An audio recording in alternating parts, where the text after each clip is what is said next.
My Lords, I rise, like other members of your Lordship's House, to first of all thank the Right Reverend Prelate for presenting us with this bill and giving us such a clear outline of the reasons for it.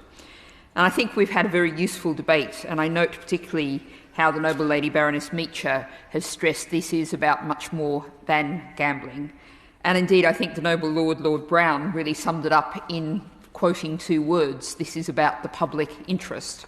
And this is about changing the law to ensure that the Coroners' Court acts more in the public interest. However, I'm going to particularly focus and declare my position as a member of Peers for Gambling Reform, focus on the gambling industry respects of this. And as in the last bill, I'm going to begin by reflecting on the political situation in which we find ourselves. There is a great deal of public concern about the impact of corporate lobbyists on government policy, on government decision-making.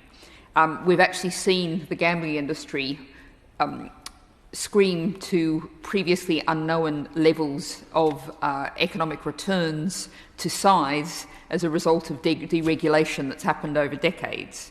And it is very obviously a very rich industry with a great deal of money, very often stashed in tax havens.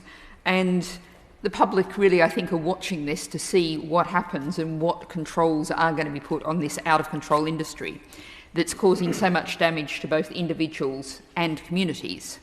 And I think we hear very often in your Lordship's House about the government's levelling up agenda, and it is actually the poorest communities that are suffering most from the impact of the gambling industry being out of control. And this could be a step. Taking control of the gambling industry would be a step towards levelling up. However, to come to the very specific point of the relationship between gambling and suicide, and there's a very useful report from Public Health England in 2019 that is Stakeholder Perspectives on Gambling-Related Harms.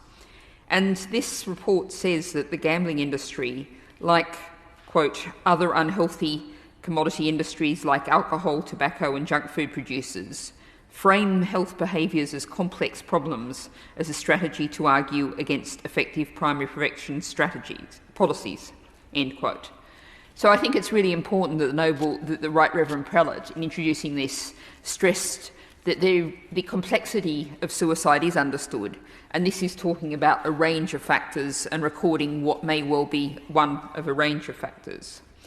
And this report from Public Health England notes that the gambling industry often tries to shift the blame onto other addictions that problem gamblers might face, such as alcohol and drug abuse. And again, what this bill allows for is an understanding of the complexity of the interrelationship.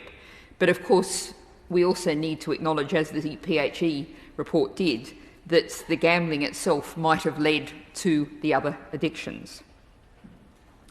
And I think it's interesting when you look again at this report, it's the conclusions drawn by non-commercial stakeholders, so people not from the industry, and they call for, quote again, a broadly adopted a public health perspective, and it notes that they often call for action to treat public gambling-related harms as a public health issue.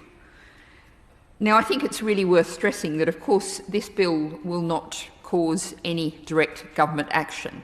It won't change policies of the treatment of the gambling industry. It won't directly improve treatment for people with problems with gambling addiction or problem gambling more generally. But if we can quantify the problem, then that creates the evidence that would surely be a powerful push against the force of that lobbying industry if we simply have the information. And how can we argue against having that information? And I think others have referred to this, but I think we really do have to look at this and at the actual numbers and just how deep a concern this is.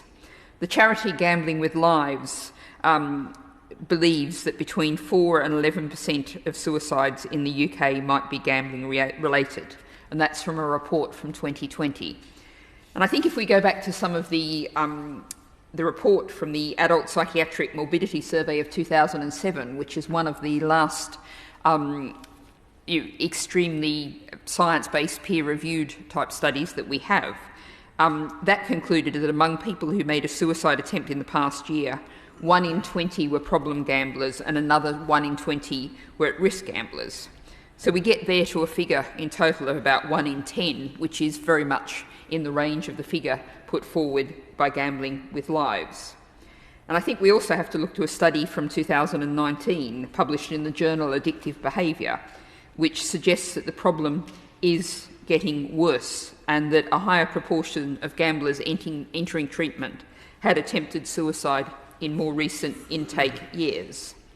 And in each year since 2013, about 30% of individuals accessing treatment for gambling problems have attempted suicide prior to starting treatment.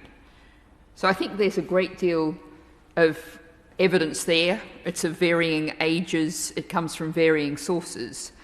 Bringing this evidence together through the Coroners Court is, I would suggest to the Noble Lady the Minister, a very obvious and simple step, and I hope that we'll hear a positive response from the government to this debate.